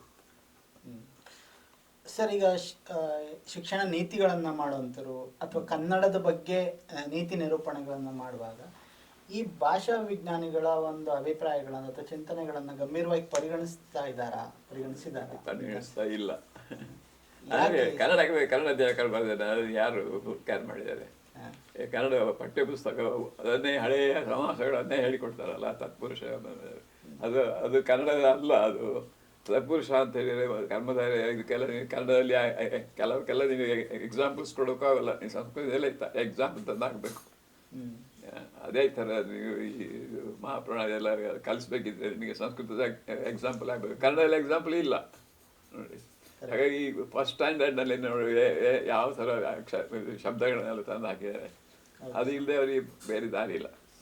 ಹಾಗಾಗಿ ಸರ್, ಸರ್ಕಾರ ಹೋಗಲಿ, ಕನ್ನಡದಲ್ಲಿ ಒಂದು ಬೌದ್ಧಿಕ ವಲಯ ಅಥವಾ ವಿದ್ವಾಂಸರಿದ್ದವರು, ಬೇರೆ ಭಾಷಾ ವಿಜ್ಞಾನಿಗಳು ನಿಮ್ಮ ವಿಚಾರಗಳನ್ನ ಎಷ್ಟು ಮಟ್ಟಕ್ಕೆ ಪರಿಗಣಿಸಿದ್ದಾರೆ ಅಥವಾ ಯಾಕೆ ಪರಿಗಣಿಸಿದ್ದಾರೆ? ಅದು ವಿಷಯದಲ್ಲಿ ನಾನು ತಲೆಗೆಡಿಸಿಕೊಳ್ಳಲಿಲ್ಲ, ಹೋಗಲಿಲ್ಲ. ನನ್ನ ವಿಷಯವನ್ನು ಬರೆದೇನೆ, ಈ ಥರ ಪುಸ್ತಕಗಳನ್ನು ಬರೆದೇನೆ. ಇಂಟ್ರೆಸ್ಟ್ ಇದ್ದರೆ ಓದಲಿ, ಇಂಟ್ರೆಸ್ಟ್ ಇದ್ದರೆ ಯೂಸ್ ಮಾಡಲಿ, ನನ್ನ ಕೆಲಸ ಅಷ್ಟಿಗೆ ಮುಗಿದೋಯ್ತು. ನಾನು ಪ್ರಚಾರಕ್ಕೆ ಯಾವ ಪ್ರಚಾರಕ್ಕೂ ಹೋಗಲಿಲ್ಲ. ಈಗ ನೀವು ಇಂಟರ್ವ್ಯೂ ಮಾಡ್ತೇನೆ ಅಂತ ಹೇಳಿದ್ರೆ ಸ್ವಲ್ಪ ಪ್ರಚಾರ ಆಗ್ತದೆ. ನಮಗೆ ಈ ವಿಚಾರಗಳು ಮುಖ್ಯ ಅನ್ನಿಸ್ತಿರೋ ಕಾರಣಕ್ಕೆ ಮತ್ತು ಅದ್ರ ಬಗ್ಗೆ ಗೊಂದಲಗಳು, ಈ ಥರ ತಪ್ಪು ಅಭಿಪ್ರಾಯಗಳು ಕೂಡ ಬರ್ತಿರೋದ್ರಿಂದ ನೇರವಾಗಿ ನಿಮ್ಮನ್ನು ಮಾತಾಡಿಸ್ಬೇಕು ಅಂತ ಇದು ಸಂಬಂಧಪಟ್ಟಂಗೆ ಬಂದಿತ್ತು. ಸರ್, ನಿಮ್ಮ ಕೌಟುಂಬಿಕ ಹಿನ್ನೆಲೆ ಬಗ್ಗೆ ಸರ್, ಹಂಗಂದ್ರೆ ನೀವು ಹುಟ್ಟಿದ್ದು ಬೆಳೆದಿದ್ದು ಎಲ್ಲಿ ಅಥವಾ ನಿಮ್ಮ ಪ್ರಾಥಮಿಕ ಶಿಕ್ಷಣ ಎಲ್ಲ ಇತ್ತು? ಪರ್ಣಾಲ್, ಈಗ ಕಾಸರಗೋಡಿನಲ್ಲಿ ಇದೆ, ಅಂದರೆ ಕೇರಳದಲ್ಲಿದೆ ಅದು. ಓಕೆ. ಆವತ್ತು ದಕ್ಷಿಣ ಕನ್ನಡ ಜಿಲ್ಲೆಯಲ್ಲಿತ್ತು. ಅಲ್ಲಿ ನನ್ನ ಪ್ರಾಥಮಿಕ, ನಾನು ಫಸ್ಟಿಗೆ ಸಂಸ್ಕೃತ ಪಾಠಶಾಲೆಯಲ್ಲಿ ಎಂಟ್ರೆನ್ಸ್ ಅಲ್ಲಿವರೆಗೆ ಅಲ್ಲಿ ಸ್ಟಡಿ ಮಾಡಿದ್ದಂತೆ. ಮುಖ್ಯವಾಗಿ ನಾವು ಸಂಸ್ಕೃತವೇ ಜಾಸ್ತಿ ಕಲ್ತದ್ದು. ರಘುವಂಶ, ಕುಮಾರ ಸಂಭವ ಇದೆಲ್ಲ ಒಂದೊಂದು ವರ್ಷ ಒಂದೊಂದು ಇದನ್ನು ಸ್ಟಡಿ ಮಾಡಿದೆ. ಅಲ್ಲಿ ಎಂಟ್ರೆನ್ಸ್ ಆದಮೇಲೆ ನಾನು ಹೈಸ್ಕೂಲಿಗೆ ಹೋದೆ, ಬೆರಡಾಲ್ ಅಂತ ಹೇಳೋ ಅಲ್ಲಿ, ಅದು ಕೂಡ ಇದರಲ್ಲಿ ಕಾಸರಗೋಡಿನಲ್ಲೇ ಇದೆ. ಅಲ್ಲಿ ನಂದು 3 ವರ್ಷ 4 ವರ್ಷ ಹೈಸ್ಕೂಲ್ನಲ್ಲಿ ಸ್ಟಡಿ ಮಾಡಿದೆ. ಅಲ್ಲಿ ನನಗೆ ಇಂಗ್ಲೀಷು ಇದೆಲ್ಲ ಅಭ್ಯಾಸ ಆಯಿತು. ನಾನು LSS ಕಾಲೇಜಿನಲ್ಲಿ ಹೋಗಿ, ಮಂಗಳೂರಿನ ಸೆಂಟ್ LSS ಕಾಲೇಜಿನಲ್ಲಿ ಹೋಗಿ ಇಂಟರ್ಮೀಡಿಯೇಟ್ ಅಂತ ಇತ್ತು, 2 ವರ್ಷ ಅಲ್ಲಿ ಸ್ಟಡಿ ಮಾಡಿದೆ. ಆಮೇಲೆ ನಾನು ಮದ್ರಾಸಿಗೆ ಹೋಗಿ ಅಲ್ಲಿ ಸಂಸ್ಕೃತ MA ಮಾಡಿದೆ. ಅದು BA ಆನರ್ಸ್ ಅಂತೇಳಿ 3 ವರ್ಷದ ಕೋರ್ಸು. 3 ವರ್ಷ ಆಗುವಾಗ BA ಆನರ್ಸ್ ಕೊಡ್ತಾರೆ, ಆನಂತರ ಮತ್ತೆ 1 ವರ್ಷ ಆಗುವಾಗ MA ಡಿಗ್ರಿಗಳು ಕೊಡ್ತಾರೆ ಅವರು ಆಟೋಮೆಟಿಕ್ ಆಗಿ 1 ವರ್ಷದಲ್ಲಿ. ಅದು ಮಾಡಿ ಆನಂತರ ನಾನು ಒಂದು ಕೊಯಂಬತ್ತೂರಲ್ಲಿ ಒಂದು ಸಮ್ಮಸೂರು ಲಿಂಗ್ವಿಸ್ಟಿಕ್ಸ್ ಅಂತೇಳಿ, ಅದು ರಾಕ್ಫೆಲ್ಲರ್ ಫೌಂಡೇಶನ್ ಅವರು ಇಲ್ಲಿ ಇದು ಅರೇಂಜ್ ಮಾಡ್ತಾ ಇದ್ರು ಥ್ರೂ ಡೆಕ್ಕನ್ ಕಾಲೇಜ್ ಪುಣೆಯಲ್ಲಿ. ಅಲ್ಲಿ ಒಂದು ತಿಂಗಳ ಕೋರ್ಸ್, 40 ದಿವಸದ ಕೋರ್ಸ್ ಮಾಡುವಾಗ ನನಗೆ ಲಿಂಗ್ವಿಸ್ಟಿಕ್ಸ್ನಲ್ಲಿ ಭಾಳ ಇಂಟ್ರೆಸ್ಟ್ ಬಂತು. ಹಾಗಾಗಿ ನಾನು ಪುಣೆಗೆ ಹೋಗಿ ಅಲ್ಲಿ PhD ಸೇರಿದೆ ಲಿಂಗ್ವಿಸ್ಟಿಕ್ಸ್. ಆನಂತರ ನಾನು ಲಿಂಗ್ವಿಸ್ಟಿಕ್ಸ್ನಲ್ಲೇ. ಓಕೆ ಸರ್, ನೀವು ನಿಮ್ಮ ಶಿಕ್ಷಣದಲ್ಲಿ ಸಂಸ್ಕೃತವನ್ನು ಕಲಿತು ನೀವು ಬಹುಶಃ ಸಂಸ್ಕೃತದಲ್ಲಿ ಹೆಚ್ಚು ಅವಕಾಶಗಳಿದ್ವೇನೋ, ಬಟ್ ನಿಮ್ಮದು ಕನ್ನಡದ ಬಗ್ಗೆ ಅದು ಕಾರಣ ಅಲ್ಲ. ನಮ್ಮ ತಂದೆಯವರು ಸಂಸ್ಕೃತ ಪ್ರೊಫೆಸರ್ ಆಗಿದ್ದರು ಓಕೆ ಇಲ್ಲಿ ಪೆರಡಾಲ್ನಲ್ಲಿ ನಾನು ಕಲಿತಾ ಇರುವಾಗ. ಅಲ್ಲಿ ಅವರು ನೀನು ಸಂಸ್ಕೃತ MA ಮಾಡು ಅಂತ ಹೇಳಿ, ಸರಿ ನನಗೆ ಇಂಥದ್ದೇ ಆಗಬೇಕು ಇಂಥದ್ದು ಅಂತ ಹೇಳಿ ಅದೇನಿರಲಿಲ್ಲ, ಅವರೇ ಹೇಳಿದರು ಅಂತೇಳಿ ನಾನು ಸಂಸ್ಕೃತ MA ಮಾಡಿದೆ. ಆಮೇಲೆ ನನಗೆ ನನ್ನದೇ ಇಂಟ್ರೆಸ್ಟು ಲಿಂಗ್ವಿಸ್ಟಿಕ್ಸ್ನಲ್ಲಿ ಬಂತು. ನಂತರ ನಾನು ಲಿಂಗ್ವಿಸ್ಟಿಕ್ಸ್ ಹೋದ್ರಿ. ಈಗ ನೀವು ಸಂಸ್ಕೃತವನ್ನೇ ವಿರೋಧಿಸ್ತಾ ಇದ್ದೀರಲ್ಲ ಒಂದು ಇಲ್ಲ, ವಿರೋಧಿಸಲ್ಲ. ಯಾಕೆ ವಿರೋಧ? ಸಂಸ್ಕೃತವನ್ನು ಯಾರು ಕಲಿಬೇಡಿ ತಾನೇ ಹೇಳೋಲ್ಲ. ಸಂಸ್ಕೃತಕ್ಕೆ ನನಗೆ ಬೇಕಾದಷ್ಟು ಇದೆ, ರೆಸ್ಪೆಕ್ಟ್ ಕೂಡ ಇದೆ, ಗೌರವ ಕೂಡ ಇದೆ. ಆದರೆ ಅದರ ನೀವು ಗೌರವಿಸ್ತೀರಿ ತಲೆ ಮೇಲೆ ಇಟ್ಕೊಂಡ್ರೆ ಹಾಗಾಗಿ ಯಾವುದು ಅಜ್ಜ ನೆಟ್ಟ ಮರ ಅಂತೇಳಿ ಯಾವ್ದು ಮೇಲೆ ಹೇಳ್ತಾರಲ್ಲ, ನೇಣು ಹಾಕೊಂಡು ಅಂತೇಳಿ ಹಾಗಾಗಿದೆ. ಏನಂತೇಳಿ ನಾವು ಸಂಸ್ಕೃತಕ್ಕೆ ಎಷ್ಟು ಬೇಕಿದ್ರು ನೀವು ರೆಸ್ಪೆಕ್ಟ್ ಕೊಡಿ, ಗೌರವ ಕೊಡಿ. ಆದರೆ ಅದನ್ನು ನಿಮ್ಮ ಇದಕ್ಕೆ ಯೂಸ್ ಮಾಡಬಾರ್ದು. ಯಾವುದು ಕನ್ನಡವನ್ನೇ ಅದರಿಂದಾಗಿ ಹಾಡ್ಕೊಳ್ಬಾರ್ದು ಅಂತೇಳಿ. ಕನ್ನಡದ ಅದರ ಶಕ್ತಿ ಅದಕ್ಕೆ ಇರಬೇಕು ಕನ್ನಡಕ್ಕೆ. ಆ ಶಕ್ತಿ ಅದರ ಏನಿದೆಯೋ ಅದನ್ನು ನಾವು ಬೆಳೆಸಬೇಕು. ಕನ್ನಡದಲ್ಲಿ ಎಷ್ಟು ಬೇಕಾದರೆ ಪದಗಳನ್ನು ಉಂಟು ಮಾಡೋಕ್ಕಾಗುತ್ತೆ. ಅದರಲ್ಲೂ ನೀವು ಸಂಸ್ಕೃತದಲ್ಲಿ ಉಂಟು ಮಾಡಿ ಕನ್ನಡಕ್ಕೆ ಯಾಕೆ ಆಗ್ತದೆ? ಈಗ ವಿಜ್ಞಾನದಲ್ಲಿ ನೋಡಿ, ಸಂಸ್ಕೃತದಲ್ಲಿ ಇಲ್ಲ ಶಬ್ದಗಳು. ಇವರು ವಿಜ್ಞಾನದಲ್ಲಿ ಹೊಸ ಪಾರಿಭಾಷಿಕ ಪದಗಳನ್ನು ಮಾಡಬೇಕು. ಮಾಡುವಾಗ ಕನ್ನಡದಲ್ಲಿ ಯಾಕೆ ಮಾಡಬಾರ್ದು? ಅಲ್ಲಿ ಸಂಸ್ಕೃತದಲ್ಲಿ ಮಾಡಿ ಇಲ್ಲಿ ಹಾಕೋದು ಯಾಕೆ? ಹಾಗೇನಾಗ್ತದೆ, ಈ ವಿಜ್ಞಾನ ಕೋಶದಲ್ಲಿ ನೀವು ಕನ್ನಡಿಗರು ಯೂಸ್ ಮಾಡುವ ಒಂದು ಪದ ಬೇರೆ, ತಮಿಳರು ಅಥವಾ ತೆಲುಗಿನವರು ಮಾಡೋದು ಬೇರೆ. ಯಾಕಂದರೆ ಅಲ್ಲಿ ಅವರು ಕಾಯಿನ್ ಮಾಡಿದ್ದಾರೆ. ಈಗ ಕನ್ನಡದಲ್ಲಿ ನೀವು ಬೇಕಾದ ಪದಗಳಿಗೆ ಈಕ್ವಲೆಂಟು ವರ್ಡ್ಸು ನೀವು ಸಂಸ್ಕೃತ ಪದಗಳನ್ನು, ಪ್ರತ್ಯಯಗಳನ್ನು, ಪದಗಳನ್ನು ಯೂಸ್ ಮಾಡಿ ಕಾಯಿನ್ ಮಾಡ್ತೀರಿ. ಅಲ್ಲಿ ಅವರು ಇನ್ನೊಂದು ಕಾಯಿನ್ ಮಾಡ್ತಾರೆ, UPಯಲ್ಲಿ ಇನ್ನೊಂದು ಕಾಯಿನ್ ಮಾಡ್ತಾರೆ. ಈಗ ಅದರಿಂದ ಏನು ಪ್ರಯೋಜನ? ಅದ್ರ ಬದಲು ಕನ್ನಡದಲ್ಲೇ ಕಾಯಿನ್ ಮಾಡಿ ಹೇಳಿ ನಾನು ಹೇಳೋದು ಅಷ್ಟೇ. ಸರ್, ಯಾವುದೇ ಒಂದು ಭಾಷೆ, ಈ ತುಂಬ ಭಾಷೆಗಳೆಲ್ಲ ನಾವು ಅಳಿದು ಹೋಗ್ತಾ ಇದ್ದಾವೆ ಅಂತ ಹೇಳ್ತಾ ಇದ್ದೀವಿ, ಎಕ್ಸ್ಟೆನ್ಷನ್ ಆಗ್ತಾ ಇದ್ದಾವೆ ಅಂತ. ಆ ಭಾಷೆಗಳು ಯಾಕೆ ಅಳಿತಾ ಇದ್ದಾವೆ ಸರ್? ಕಾರಣ ಏನು? ಅದು ಈಗ ಕನ್ನಡ ಇಂಗ್ಲೀಷು, ಕನ್ನಡ ಮಕ್ಕಳೆಲ್ಲ ಇಂಗ್ಲೀಷ್ ಮೀಡಿಯಮ್ಗೆ ಶುರು ಮಾಡ್ತಾರೆ. ಆ ಥರ ಅದು ಜಾಸ್ತಿ ಆದಾಗ ಮನೆಯಲ್ಲಿ ಕೂಡ ಇಂಗ್ಲೀಷ್ ಮಾತಾಡೋದು. ಯಾಕೆಂದರೆ ಅವರಿಗೆ ಕಲಿಯೋಕ್ಕೆ ಸುಲಭ ಆಗುವಾಗ ಮನೆಯಲ್ಲಿ ಇಂಗ್ಲೀಷ್ ಮಾತಾಡೋದು. ಈಗ ಮಾಡಿಯೋದ ಮೇಲೆ ಕೊನೆಗೆ ಅವರು ಮನೆಯಲ್ಲಿ ಇಂಗ್ಲೀಷೇ ಮಾತಾಡ್ತಾರೆ, ಕನ್ನಡ ಬರೋಲ್ಲ.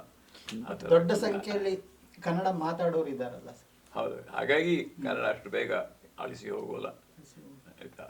ಆದರೆ ಕನ್ನಡ ಬರಹ ಅಳಿಸಿ ಹೋಗೋಕ್ಕೆ ಸಾಧ್ಯ ಇದೆ. ಯಾಕಂದರೆ ಯಾರಿಗೂ ಕೂಡ ಈ ಕನ್ನಡ ಬರಹ ಬೇಡ ಅಂತೇಳಿ ಅದನ್ನು ಯಾರು ಯೂಸ್ ಮಾಡ್ತಾರೆ. ಈಗ ಆಸ್ಟ್ರೇಲಿಯಾದಲ್ಲಿ ಸುಮಾರು ಭಾಷೆಗಳಿದ್ದು 2000 ಎಲ್ಲ ಇದ್ದು, ಅದರಲ್ಲೆಲ್ಲ ಕಾಣೆಯಾಗಿದೆ. ಯಾಕಂದರೆ ಈಗ ಬ್ರಿಟಿಷರು ನಂತರ ಇವರೆಲ್ಲ ಅಲ್ಲಿ ಬಂದು ನೆಲೆಸಿ ಇವರನ್ನೆಲ್ಲ ಅಟ್ಟಿದ್ರು, ಸುಮಾರು ಮರ್ಡರ್ ಮಾಡಿದರು, ಕೊಂದಾಕಿದರು.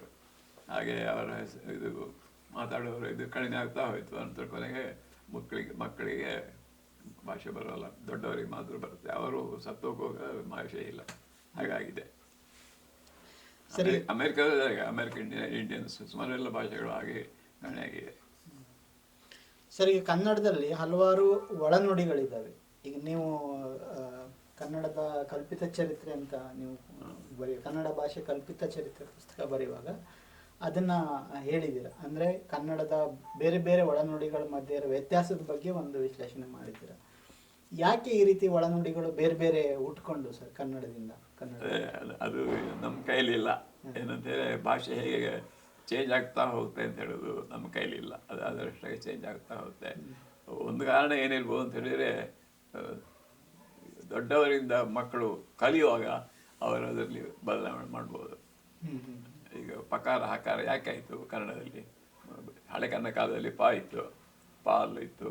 ಇಲ್ಲಿಗ ಹಾಲು ಅಂತ ಹೇಗಾಯಿತು? ನಂತರ ಪಾಲು ಇದ್ದದ್ದು ಉಕಾರ ಯಾಕೆ ಸೇರಿತು? ಹಾಲು ಅಂತೇಳಿ ಅಂತ ಹೇಳಿ. ಅನಂತರ ಹಾಲು ಇದ್ದದ್ದು ಹಾಲು ಆಯಿತು ಮೈಸೂರು ಕಡೆಯಲ್ಲಿ ಫಾರ್ ಎಕ್ಸಾಂಪಲ್. ಆ ಥರ ಚೇಂಜ್ ಆಗ್ತಾ ಹೋಗುತ್ತೆ. ಈ ಚೇಂಜನ್ನು ಯಾರಿಗೂ ಕಂಟ್ರೋಲ್ ಮಾಡೋಕ್ಕೆ ಸಾಧ್ಯ ಇಲ್ಲ, ಅದರಷ್ಟಕ್ಕೆ ಆಗ್ತಾ ಇರುತ್ತೆ. ಈಗ ಮೈಸೂರು ಕಡೆ ಒಂದು ರೀತಿ ಮಾತಾಡ್ತಾರೆ, ಮನೆ ಇದ್ದದ್ದು ಮನೆ ಆಗಿದೆ, ಧಾರವಾಡದಲ್ಲಿ ಎಕಾರ ಇಕಾರ ಆಗಿದೆ. ಹಾಗೆ ಅಲ್ಲಿ ಇನ್ನೊಂದು ಥರ ಚೇಂಜ್ ಆಗಿದೆ, ಇನ್ನೊಂದು ಕಡೆ ಇನ್ನೊಂದು ಥರ ಚೇಂಜ್ ಆಗಿದೆ. ಆಮೇಲೆ ಜಾತಿ ಯಾವ ರೀತಿ ಪರಿಣಾಮ ಇದು ಮಾಡಿ ಸುಮಾರು, ಯಾಕಂದರೆ ಜಾತಿಗೆ ಈಗ ಹವ್ಯಕ ಕನ್ನಡ ಇದೆ, ನಮ್ಮ ಕಡೆ ದೇವರು ಹಳೆ ಪೈಕ ಕನ್ನಡ ಬೇರೆ ಥರನೇ ಇದೆ. ಅದಕ್ಕೆ ಕಾರಣ ಇಷ್ಟೇ, ಮಕ್ಕಳು ಬೆಳೀತಾ ಇರುವಾಗ ಯಾವ ಥರದ ಭಾಷೆ ಅವರಿಗೆ ಎಕ್ಸ್ಪೋಸ್ ಆಗುತ್ತಾರೆ ಆಯಿತಾ. ಈಗ ಈ ಜಾತಿಯವರು ಒಂದು ಜಾತಿಯವರೆಲ್ಲ ಒಟ್ಟಿಗೆ ಇದು ಸೇರುವಾಗ ಅನಂತರ ಮನೆಯಲ್ಲಿ ಯಾವ ಥರದ ಎನ್ವೈರನ್ಮೆಂಟ್ ಇದೆ ಅದರ ಮೇಲೆ ಅವರು ಕಲಿಯುವ ಭಾಷೆ ಆಗುತ್ತೆ. ಅದು ಚೇಂಜ್ ಆಗುವಾಗ ಅದು ಆ ಥರ ಚೇಂಜ್ ಆಗುತ್ತೆ. ಹಾಗಾಗಿ ಇದು ಭಾಷೆಗಳಲ್ಲಿ ಡೈಲೆಕ್ಟ್ಸು ಡೆವಲಪ್ ಆಗುತ್ತೆ. ಅದು ಈ ಥರ ಬೇರೆ ಅನಂತರ ಯಾವ ಯಾವ ಥರ ಎನ್ವೈರ್ಮೆಂಟ್ ಇದೆ ಇದರ ಮೇಲೆ ಕೂಡ ಅವರು ಕಲಿಯುವ ಮಾತು ಕಲಿಯೋದಲ್ಲ, ಮಕ್ಕಳು ಮಾತು ಕಲಿಯೋದು, ತಂದೆ ತಾಯಿಯ ಅಥವಾ ಅವರ ಆಟದವರು ಇವರ ಒಟ್ಟಿನ ಸಹವಾಸದಿಂದ ಕಲಿತಾರೆ. ಆ ಸಹವಾಸ ಯಾವ ಥರ ಸಹವಾಸ ಅವರಿಗಿದೆ ಅಂತ ಹೇಳೋಣ ಮೇಲೆ ಅದೇ ಜಾತಿಯಲ್ಲಿ ಅದೇ ಪ್ರಭಾವ ನೋಡಿ. ಒಂದು ಜಾತಿಯವರು ಅವರ ಸಹವಾಸ ಅಲ್ಲ, ಆ ಜಾತಿಯವರೊಟ್ಟಿಗೆ ಜಾಸ್ತಿ, ಬಾಕಿದ್ದವರಿಗೆ ಸ್ವಲ್ಪ ದೂರ, ಬಾಕಿದ್ದವರು ಸ್ವಲ್ಪ ದೂರ. ಹಾಗಾಗಿ ಅವರಲ್ಲಿ ಆಗುವ ಬದಲಾವಣೆಗಳು ಬೇರೆ, ಇವರಲ್ಲಿ ಆಗುವ ಬದಲಾವಣೆಗಳು ಬೇರೆ. ಹಾಗಾಗಿ ಸ್ಪ್ಲಿಟ್ ಆಗುತ್ತೆ ಭಾಷೆ. ಸರ್, ಈಗ ನಮ್ಮಲ್ಲಿ ಇಷ್ಟೊಂದು ಬೇರೆ ಬೇರೆ ಬಗೆಗಳಿರುವಾಗ ಭಾಷೆಯಲ್ಲಿ, ಕನ್ನಡದಲ್ಲಿ ನಾವೊಂದು ಸ್ಟ್ಯಾಂಡರ್ಡ್ ಕನ್ನಡ ಅಂತ ಮಾಡ್ಕೊಂಡಿದ್ದೀವಿ, ಇದಲ್ವ ಸರ್? ಪ್ರಾಮಾಣ ಕನ್ನಡ ಅಥವಾ ಗ್ರಾಂಥಿಕ ಕನ್ನಡ ಅಂತ ಮಾಡ್ಕೊಂಡಿದ್ದೀವಿ. ಇದರಲ್ಲಿ ಎಲ್ಲ ಕನ್ನಡಗಳ ಒಂದು ಸಮಗ್ರವಾದಂಥ ಅಥವಾ ಒಳಗೊಳ್ಳುವಿಕೆ ಅನ್ನೋದೇನು ನಾವು ನೋಡಲ್ಲ. ಈಗ ಒಳಗೊಳ್ಳುವಿಕೆ ಇದೆ, ಯಾವ ಥರ ಇದೆ ಈಗ ಅದೇ ಏನಂತ ಹೇಳಿ, ಈಗ ಸ್ಟ್ಯಾಂಡರ್ಡ್ ಕನ್ನಡ ಅಂತೇಳಿ ಶಾಲೆಯಲ್ಲಿ ಕಲಿಸುವ, ನೀವು ಎಲ್ಲ ಶಾಲೆಯಲ್ಲಿ ಒಂದೇ ಥರ ಕಲಿಸ್ಬೇಕಲ್ಲ. ಹಾಗಿರುವಾಗ ಮತ್ತೆ ಅದೇ ನಾನು ಹೇಳಿದೆಲ್ಲ, ನ್ಯೂಸ್ ಪೇಪರ್ ಫಾರ್ ಎಕ್ಸಾಂಪಲ್, ಎಲ್ಲವರು ಒಂದೇ ಥರದ ಕನ್ನಡ ಇಲ್ಲಿ ಅವರಿಗೆ ಅಲ್ಲಿನವರಿಗೆ ಇಲ್ಲಿ ಖರ್ಚಾಗಲ್ಲ, ಎಲ್ಲ ಕಡೆಗೂ ಹೋಗ್ಬೇಕು ಅಂತ ಹೇಳಿ. ಬಟ್ ಒಂದು ಪಾಲಿಸಿಯಾಗಿ ಏನಿರಬೇಕು ಸರ್ ಈ ಒಂದು ಸ್ಟ್ಯಾಂಡರ್ಡ್ ಕನ್ನಡಕ್ಕೆ ಸಂಬಂಧಪಟ್ಟಂಗೆ ಒಂದು ರಾಜ್ಯದಲ್ಲಿ ಯಾವ ರೀತಿಯ ನೀತಿ ಇರಬೇಕು, ನೀತಿ ನಿರೂಪಣೆ ಇರಬೇಕು ಅಂತ? ಅಲ್ಲ, ಅದು ನೀತಿ ಯಾವ ಥರ ಇದ್ರೂ ಕೂಡ ಅದು ಅದರಷ್ಟಕ್ಕೆ ಡೆವಲಪ್ ಆಗುತ್ತೆ. ನಾವು ನಮಗೆ ಅದನ್ನು ಕಂಟ್ರೋಲ್ ಮಾಡೋಕ್ಕಾಗಲ್ಲ, ಹೀಗೆ ಮಾಡಬೇಕು ಅಂತೇಳಿ ನಮಗೆ ಹೇಳೋಕ್ಕಾಗಲ್ಲ. ಅಂದರೆ ಈಗಿರುವ ಸ್ಟ್ಯಾಂಡರ್ಡ್ ಕನ್ನಡ ಸಹಜವಾಗಿ ಡೆವಲಪ್ ಆಗಿದೆ. ಸಮಸ್ಯೆ ಆಗಿರೋದು ಬರಹದಲ್ಲಿ ಅಂತ ನೀವು ಹೇಳಿ? ಬರಹದಲ್ಲಿ ಸಮಸ್ಯೆ ಏನಂತ ಹೇಳಿ, ಅನಾವಶ್ಯಕ ಅಕ್ಷರಗಳಿದ್ದಾವೆ. ಓಕೆ, ಸಮಸ್ಯೆ. ಅನಂತರ ಇನ್ನೊಂದು ವ್ಯಾಕರಣ, ನೀವು ವ್ಯಾಕರಣ ಕಲಿಸೋದು, ಸಂಸ್ಕೃತ ವ್ಯಾಕರಣವನ್ನು ಕಲಿಸ್ತಾ ಇದ್ದೀರಿ, ಅದರಲ್ಲಿ ಕನ್ನಡಕ್ಕೆ ಅದರಲ್ಲಿ ಅದು ವ್ಯಾಕರಣ ಇದೆ, ಅದನ್ನು ಕಲಿಸಿ ಅಂತಿದ್ದೆ ನಾನು ಹೇಳಿದೆ. ನಿಮ್ಮ ಕುಟುಂಬ ಸರ್, ಕುಟುಂಬದಲ್ಲಿ ಯಾರು ಇದ್ದೀರಿ?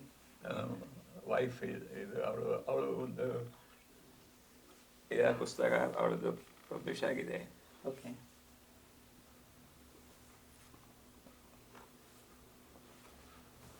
ನಿಮಗೆ ಮಕ್ಕಳು ಸರ್? ಇಬ್ಬರು ಮಕ್ಕಳು? ಹೌದು, 3 ಜನ ಮಕ್ಕಳಿದ್ದು. ಒಬ್ಬ 22 ತೀರಿವಲ್ಲ, ಜಾಂಡೀಸ್ ಆಗಿ ತೀರಿವಲ್ಲ. ಓಕೆ. ಮಗಳು ಇದ್ದಾಳೆ, ಅವಳು ಟ್ಯೂಷನ್ ಕ್ಲಾಸ್ ಮಾಡ್ತಾಳೆ. ಮಗ ಏನೇ ಕಾಲೇಜಿನ ಲೆಕ್ಚರ್ ಆಗಿದ್ದ, ಅನಂತರ ಏನೋ ಅವನಿಗೆ ಇಂಟ್ರೆಸ್ಟ್ ಇರ್ತದಲ್ಲ, ವಿಪಶ್ಯನ ಧ್ಯಾನ ಇದಕ್ಕೆ ಹೋದ, ಹಾಗೆ ಆಯಿತು. ಆತ್ಮೀಯ ವೀಕ್ಷಕರೇ, ಇಷ್ಟೊತ್ತು ನಮ್ಮ ಜೊತೆಗೆ ಭಾಷೆಯ ಕುರಿತು, ಕನ್ನಡದ ಕುರಿತು ಹಲವಾರು ವಿಚಾರಗಳನ್ನು ನಮ್ಮ ಜೊತೆಗೆ DN ಶಂಕರ್ ಭಟ್ ಅವರು ಹಂಚಿಕೊಂಡಿದ್ದಾರೆ. ಅವರಿಗೆ ಎಲ್ಲರ ಪರವಾಗಿ, ಕನ್ನಡ ಪ್ಲಾನೆಟ್ ಪರವಾಗಿ ನಮಸ್ಕಾರಗಳನ್ನು ತಿಳಿಸ್ತಾ, ಸರ್ ತುಂಬ ಧನ್ಯವಾದಗಳು ಸರ್.